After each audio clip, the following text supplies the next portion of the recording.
안녕하세요. 제너럴스토어 채널의 리뷰 채널주입니다. 오늘은 아마추어의 시각으로 제가 카메라를 구매한 히스토리와 이번에 구매한 GV-E1에 대해서 이야기해 보려고 합니다. 제가 딱 재미삼아 시작한 게 조금 과해진 케이스라고 볼 수 있을 것 같아요. 제 첫 카메라는 한 2년 정도 됐을 거예요. 파나소닉의 S5로 시작을 했습니다. 해당 바디를 선택한 이유는 후편집까지 영상들을 좀 많이 봤는데 제일 마음에 들었던 영상이 파나소닉으로 제작한 영상이어서 후보로 생각하고 당시에 소니 α7C랑 엄청 고민을 하다가 결국엔 루믹스 S5를 구매를 하게 되었습니다. 그리고 거의 동시에 액션캠으로 고프로 10이랑 오즈모 포켓 2도 같이 구매를 했었던 것 같아요. 아마 액션캠을 조금 더 빨리 구매를 하고 카메라를 샀던 것 같기도 한데 너무 오래돼서 기억이 가물가물합니다. 하지만 지금 현재는 영상에서 보시는 것처럼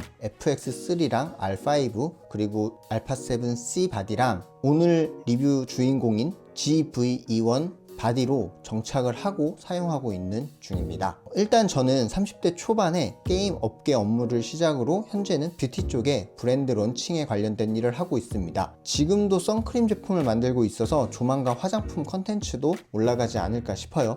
여하튼 제가 일을 하면서 컨텐츠를 많이 접하고 마케팅 업무도 자세하게 하다 보니까 재미삼아 블로그를 시작했어요. 근데 블로그가 생각보다 나쁘지 않아서 나도 다른 부수입이 생길 수 있는 무언가를 한번 해보자 하는 마음으로 가볍게 촬영하고 운영할 수 있는 컨텐츠가 무엇이 있을까 고민을 하다가 제 반려견 배찌가 주인공인 강포동 하우스라는 반려견 채널을 오픈해서 유튜브를 시작하게 되었습니다. 사실 한번 해보지 하는 개념으로 시작을 했는데 가볍게 시작한 것 치고는 제품을 너무 과하게 구매를 했어요. 근데 저 같은 경우는 전자기기를 워낙에 좋아해서 카메라 구매를 하는데 크게 거부감은 없었습니다. 여하튼 강포동 채널을 시작하면서 루믹스를 사용을 했는데 루믹스 S5가 저희 배지를 초점을 전혀 못 잡는 상황이 계속 발생을 해서 바디 선택이 잘못됐다라는 걸 딱 체감을 하고 반년 조금 넘게 제가 구매한 오즈모 포켓이랑 고프로 위주로 많이 사용을 했었던 것 같습니다. 근데 제가 사용한 액션캠 고프로 10이 오즈모 포켓보다 야간에 노이즈가 조금 더 심했어요. 그래서 오즈모 포켓 2를 조금 더 많이 사용을 했습니다. 근데 촬영하고 편집하는 과정에서 영상이 너무 마음에 안 드는 거예요. 그래서 장비 탓을 하다가 소니의 α7 마크4 바디를 20mm랑 35mm 단렌즈와 함께 추가 구매를 해서 소니 카메라를 사용하게 되었습니다. 사실 저는 카메라가 핸드폰처럼 찍으면 퀄리티를 잡아주는 좀 쉬운 기계라고 생각을 하고 구매를 했어요. 하지만 현실은 그렇지 않았고 M4를 사용 후에 결정적으로 루믹스 S5를 사용하지 않고 소니 바디로 넘어가게 된 계기가 되었습니다. 근데 사실 저에게 M4는 타이밍이 좀 안 좋은 바디였어요. 지금 생각하면 충분히 과하고 좋은 바디는 맞는데 제가 지금보다 카메라를 모르니까 활용도 못하고 불편한 부분만 계속 봤던 것 같습니다. 정말 단순하게 루믹스랑 비교해서 AF가 너무 좋다는 생각만 하고 M4 카메라에 대해서 더 알아볼 생각을 안 했던 것 같습니다. 근데 그 찰나에 R5 바디가 론칭을 했었습니다. 그래서 궁금해서 소니 카메라 바디에 대해서 좀 많이 알아봤는데 R 시리즈가 영상보다는 사진기용이라고 해서 고민을 하다가 대여해서 실제로 사용을 해보자 라고 생각해서 사용해보니 생각외로 영상 촬영하는 게 좀 많이 편했어요. 그 당시에 R5가 왜 편하게 느껴졌는지 생각해보면 AI AF 기능 때문이었던 것 같아요. 여하튼 테스트로 사용을 해보고 바로 그냥 R5 바디를 구매를 했습니다. 근데 기존에 사용했던 단렌즈가 좀 불편해서 기왕 사는 김에 2470 GM2 렌즈도 같이 구매를 하자라고 마음먹어서 같이 구매를 했습니다. 그러다가 이유도 생각이 안 나는데 갑자기 욕심을 부려서 FX3를 구매를 했어요. 진짜 무지성으로 구매를 하고 2470에서 광각이 조금 아쉬웠는데 그 타이밍에 소니에서 2070 렌즈를 론칭을 해서 그것도 같이 구매를 했었던 것 같습니다. 근데 또 여기서 끝이 아니라 집 징벌에 보통 올려서 제가 사용을 했었는데 렌즈 경통 때문에 이게 자꾸 틀어지는 거예요. 그래서 불편함을 느끼고 다른 렌즈 뭐 없나? 라고 찾아보는 찰나에 파워줌 렌즈라는 걸 알게 돼서 2635 렌즈까지 추가로 구매를 하게 된 게 현재의 상태입니다. 그리고 원래 처음에 제가 알파7C랑 루믹스랑 엄청 고민을 하다가 결국에 루믹스로 선택을 했었잖아요. 그래서 약간 미련이 생겼는지 몰라도 중고로 싸게 구할 기회가 생겨서 수직 촬영이랑 서브로 가볍게 사용해보자는 마음으로 구매를 했는데 사실 많이 사용을 안 하고 있어요. 단점이라기보다는 사용 편의성이 많이 좀 떨어지는 느낌입니다. 자, 그러면 GV-E1에 대해서 본격적으로 한번 이야기를 해볼게요. 좀 많이 주관적일 수도 있으니까 시청하시는 분들이 잘 걸러서 들어주시면 감사하겠습니다. 그리고 E1 바디는 가격대가 있기도 하고 제가 가지고 있는 프리미엄 라인의 바디들과 비교를 하면서 자연스럽게 바디 구매를 하실 때 참고하실 수 있도록 이야기를 해볼게요. 사실 저 같은 경우는 바디 3개에 액션 캠이 있어서 E1을 구매를 할 계획이 없었습니다. 근데 뜬금없이 결정적으로 알파7C가 LCD 회전 설정이 안 되더라고요. 제가 LCD 회전 기능을 꽤 많이 사용을 하는데 이게 되게 안 되니까 막 불편해서 무지성으로 구매를 하게 된 바디입니다. 그때 기존에 제가 가지고 있던 오즈모 포켓이랑 고프로는 다 처분을 하고 현재는 인스타 360만 가지고 있습니다. 또 이야기가 3000% 빠지는 것 같은데 다시 정신줄 잡고 이야기를 드리면 스펙을 보고 구매를 했지만 E1을 언박싱을 했을 때 별다른 감흥은 없었어요. 사실 저 같은 경우는 바디 디자인은 FX3가 제일 마음에 들었고 사용 빈도에 대한 부분이 M4랑 비교했을 때 R5 바디가 사진에 관심이 없어서 영상만 찍던 저에게 사진을 간간히 찍게 만들어준 바디에 AIAF 기능이 있는 상급 기종의 바디가 있어서 E1에 대한 바디에 감흥이 딱히 생기지 않았던 것 같습니다. 그래도 E1 구매를 하게 된 계기는 FX3랑 센서가 동일하다, 그리고 AIAF 기능이 있고 자동 프레이밍 기능을 보고 구매 결정을 하게 되었습니다. 제가 FX3를 처음 사용했을 때 와, 이 바디가 왜 영상 전문 기기라고 하는지 공감은 했었는데 계속 말씀드리는 AIAF 기능이 없어서 R5랑 좀 비교했을 때 아쉬운 부분이 있어요. 실제로 더 사용 빈도가 높은 거는 FX3보다 R5를 더 많이 사용하는 것 같습니다. 그리고 제가 생각해도 좀 어이가 없는데 알파7C는 회전 설정이 안 돼서 순간 빡쳐서 구매를 하게 되어서 그것도 저한테는 구매 이유가 됐습니다. 하지만 첫인상과 다르게 가지고 있었던 렌즈를 물려서 첫 사용을 하고 나서 완전히 인식이 변했어요. 현재는 E1 바디가 사용 빈도수로는 가장 높은 것 같습니다. 사실 카메라 전문가 분들이 이야기하시는 건 아마추어인 저에게 크게 공감이 안 되는 포인트였습니다. 2년 정도 지나니까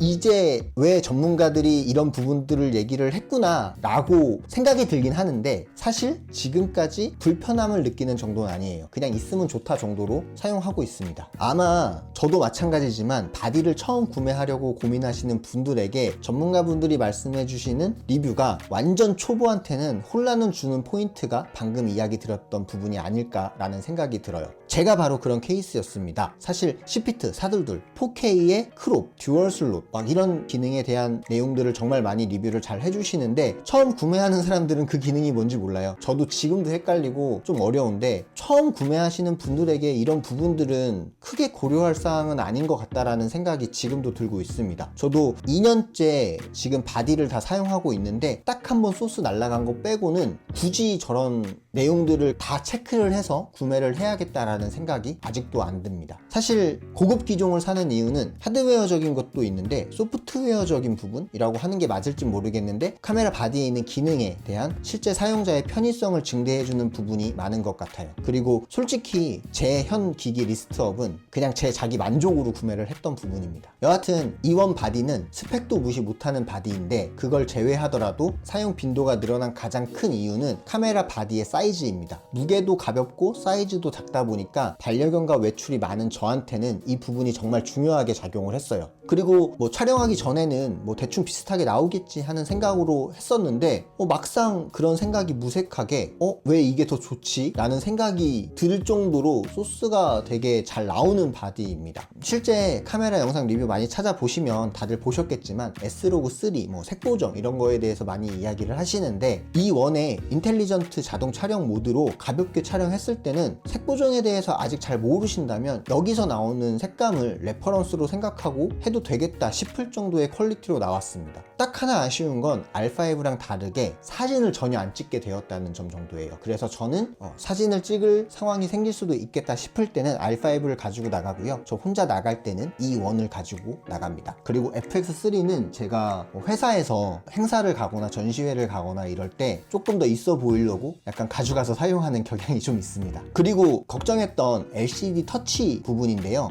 갑자기 생각하니까 α7C는 LCD 터치도 안 되네요. 여하튼 저는 LCD 터치 조작을 잘 안 해서 불편할 것 같다라고 생각을 했었는데 막상 구매를 해서 사용을 해보니 UI도 되게 좋고 아직까지 불편함을 느끼지 못하는 게 반전이었습니다. 다음은 제가 바디를 사용하면서 체감한 기능에 대해서 조금 더 자세하게 이야기를 해볼게요. 먼저 동적 액티브 기능입니다. 저는 한 손에 리더줄을 잡고 한 손에 카메라를 잡고 혼자 촬영을 하는데 이렇게 촬영할 때 사용하기 정말 편했어요. 하지만 짐벌을 완벽하게 대체할 수 있는 수준은 아니고 약간의 대안이 된다 정도니까 너무 맹신하는 건 좋지 않을 것 같습니다. 여기서 그냥 좋다고 하면 제가 너무 무책임하게 과대 광고를 하는 것 같아요. 물론 이 영상은 광고가 아닙니다. 근데 여기서 오는 단점이 하나 있어요. 화면이 많이 크롭돼서 관광렌즈 뽐뿌가 옵니다. 제가 사용해보니까 동적 액티브를 사용할 때 20mm는 부족했고요. 16mm는 잘 쓰면 좀 되겠다라는 생각이 들었지만 그래도 한 14mm 막 이런 단렌즈가 땡기더라고요. 그리고 두 번째는 제가 E1을 구매한 이유 중 하나인 자동 프레이밍 기능입니다. 아시는 분은 아시겠지만 화면을 크롭해서 피사체를 중앙에 맞춰주는 기능인데 제가 로닌 프로 짐벌의 레이븐 아이로 트래킹 기능에 엄청 실망하고 현재는 아예 안 쓰고 있는 기능인데 최근에 인스타 360 짐벌로 조금 치유가 된 상태예요.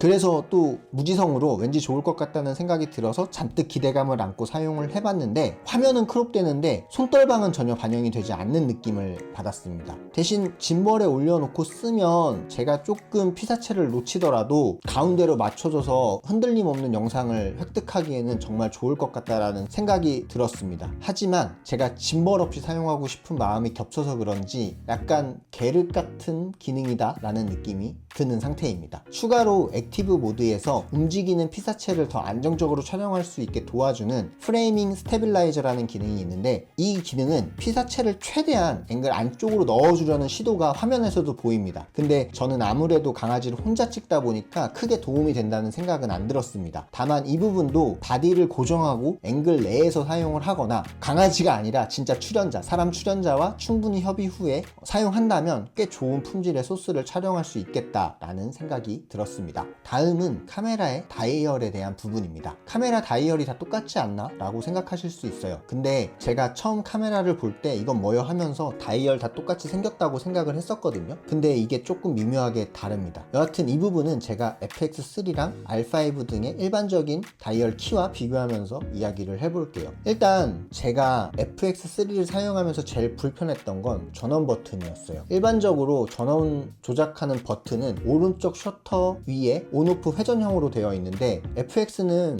그 위치에 줌인 줌아웃 레버가 있고 전원이 왼쪽 스크린 상단에 있습니다. 저는 이게 되게 불편하더라고요. 이게 켜진 건지 꺼진 건지도 모르겠고 좀 많이 불편하게 사용을 하고 있습니다. 그리고 R5 같이 일반적인 카메라에는 파워줌 사용할 수 있는 줌 레버가 없는 게 조금 아쉬웠고요. 그리고 α7C는 그냥 일반적인 다이얼을 가지고 있는데 메뉴 버튼이 바디 한가운데 있는 걸로 그냥 망했어요. 여하튼 다시 돌아와서 E1은 전원 조작 부분이 일반적인 바디처럼 오른쪽에 있고 FX3의 줌아웃 레버가 있는 것처럼 동일하게 있습니다. 그리고 사진, 동영상, 슬로우 앤 킥을 직관적으로 조작할 수 있게 된 부분도 되게 좋았습니다. 이 부분은 제가 R5를 구매하려고 알아보던 당시에 알파1 구매를 엄청 고민을 했어요. 근데 결정적으로 알파1을 구매를 안 한 이유가 M4에서 처음 나왔던 걸로 전 알고 있는데 동영상과 사진 모드를 원터치로 바꿀 수가 있잖아요. 근데 알파1은 그게 없더라고요. 이걸 한번 써보니까 이게 편해서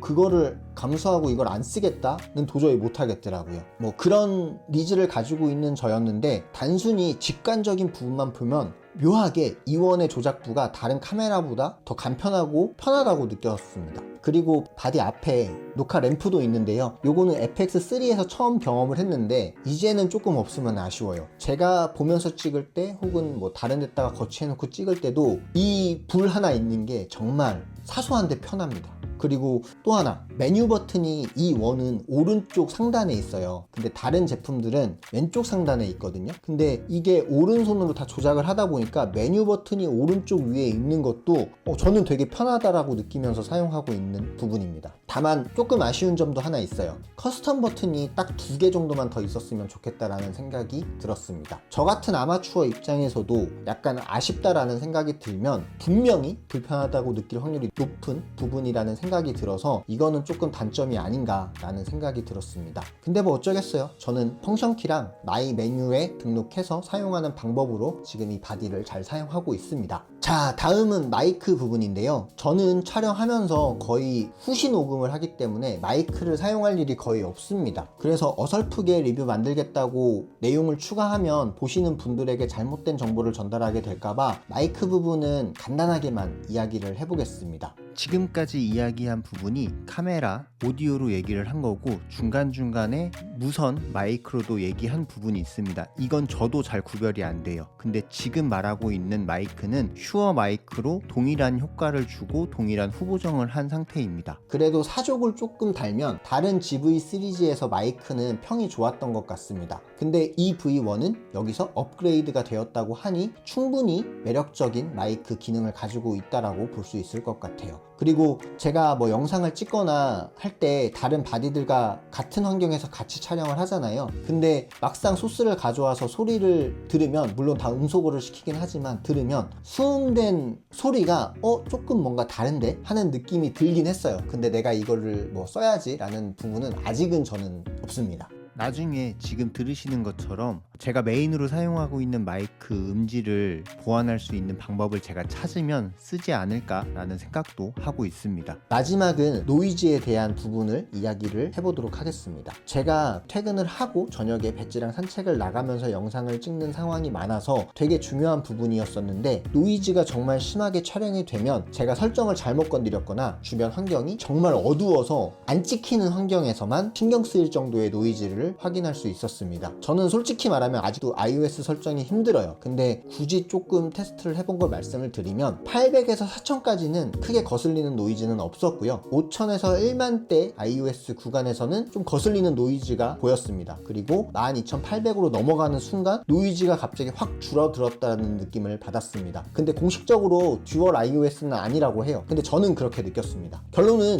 요즘 바디는 영상 찍을 때 셔터 스피드만 잘 설정하고 iOS는 오토로 놓고 사용하면 뭐 크게 문제되는 상황은 안 생길 것 같습니다. 실제로 저는 이 원으로 촬영한 촬영물이 더 마음에 드는 경우가 있으면 있었지 거슬린다 라고 소스가 나온 적은 없습니다. 그리고 너무 기초적인 부분이기도 하고 TMI일 수도 있긴 한데, 제가 처음 카메라를 시작을 했을 때 막 영상을 찾아봤는데 거의 사진을 기준으로 리뷰가 된 내용들이 많았습니다. 그래서 셔터 스피드, 뭐 iOS, 노출 이런 것들에 대해서 공부하는 게 더 어려웠었던 기억이 나는데요. 영상은 셔터 스피드만 고정으로 해놓고 나머지들은 다 오토로 해놔도 크게 문제는 없는 것 같아요. 특히나 노출은 그냥 안 건드리는 게 제일 좋은 것 같습니다. 그래서 저 같은 경우는 지금 뭐 4K 60프레임이다 하면 120에 가까운 숫자로 셔터 스피드를 설정하고 30프레임이면 60에 가까운 숫자로 고정을 해놓고 iOS는 오토로 하고 촬영을 하고 있습니다. 여러분들도 혹시나 이 부분이 헷갈리셨다면 그냥 이렇게 하시는 게 정신 건강에 좋습니다. 여기까지 제가 체감한 내용에 대해서 이야기를 해봤습니다. 저는 이번 제품을 새롭게 영상을 시작하려고 하시는 분들에게 추천하고 싶어요. 렌즈까지 구매를 고려하시면 400에서 500만원 정도의 지출이 발생을 하는데, 물론 구매자들의 상황을 충분히 고려를 해야겠지만 앞으로 살면서 평생 벌 돈과 쓸 돈을 생각하면 지금 이 지출이 내 인생에서 얼마만큼의 비중을 차지하겠냐라는 생각과 함께 내가 지금 뭔가 도전을 하는데 이걸 좀 돈도 쓰면서 짜릿하게 도전해 본다는 마음으로 해보시는 것도 굉장히 좋은 경험이 되지 않을까라는 생각이 듭니다. 그리고 막상 재미없어서 취미로도 안 할 것 같다라고 하시면 소니 제품은 팔아도 어느 정도 가격 방어가 되기 때문에 그냥 바로 복구가 됩니다. 저 같은 경우는 제가 구매를 하고 싶은 전자제품이 있으면 좀 내용들을 알아보고 오버 스펙을 구매하는 걸 선호를 합니다. 사실 기능이 있는데 안 쓰는 것과 없어서 못 쓰는 건 좀 많이 다른 것 같아요. 나름 기기를 좋아하는 사람인데 모니터나 키보드 그 외에 뭐 여러 가지 전자제품들을 사용을 할 때 기능적으로 아쉬움은 무조건 생길 수밖에 없는데, 지금 언급한 제품들에 대한 아쉬움이 생기는 범위는 막 빠르게 오진 않는 것 같아요. 근데 카메라는 제가 시작한 지 얼마 안 된 초보인데도 불구하고 유독 기능에 대한 급나누기가 심한 분야라고 느꼈습니다. 이유는 카메라가 처음에 어려워서 그렇지 익숙해지면 다른 제품과 다르게 기능적인 부분으로 인해서 업그레이드가 바로 생각이 납니다. 제가 영상 초반에 이야기 드린 것처럼